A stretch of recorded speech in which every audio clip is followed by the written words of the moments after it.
కాకినాడ జిల్లా పెద్దాపురం ఏడీబీ రోడ్లో ఇసుక రీచ్ని ఏర్పాటు చేశారు.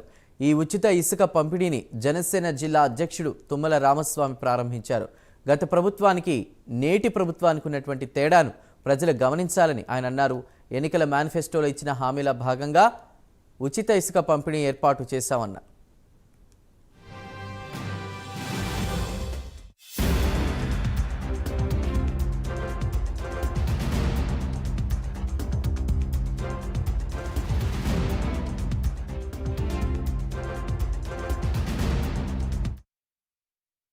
విధానాన్ని చంద్రబాబు నాయుడు గారు తీసుకురావటం, దానికి అలాగే జనసేన పార్టీ జిల్లా అధ్యక్షుడు గారు నన్ను పిలవటం కూడా డీడీ గారికి కానీ ఆర్డీఓ గారికి కానీ పెద్దలు గౌరవనీయులు మాజీ మంత్రివర్యులు ప్రస్తుత శాసనసభ్యులు వారి కంటి ఆపరేషన్ నిమిత్తం వెళ్ళినందుకు మమ్మల్ని ఈ కార్యక్రమంలో భాగస్వాములమని చెప్పినందుకు రాజప్ప గారికి కూడా ఈ సందర్భంగా హృదయపూర్వక నమస్కారాలు తెలియజేసుకుంటూ ప్రజలందరూ గమనించాలి, గత ప్రభుత్వానికి ఇప్పుడు చేస్తున్నటువంటి ప్రభుత్వానికి ఎంత తేడా ఉందనేటువంటి ప్రజలు గమనించాలని మరోసారి కోరుతూ ప్రజల కోసం ప్రజల పక్షాన్ని నిలబడేటువంటి నాయకుల్ని ఎప్పుడు ఎన్నుకోవాల్సిన సందర్భం అనేది సందర్భంగా తెలియజేస్తాం.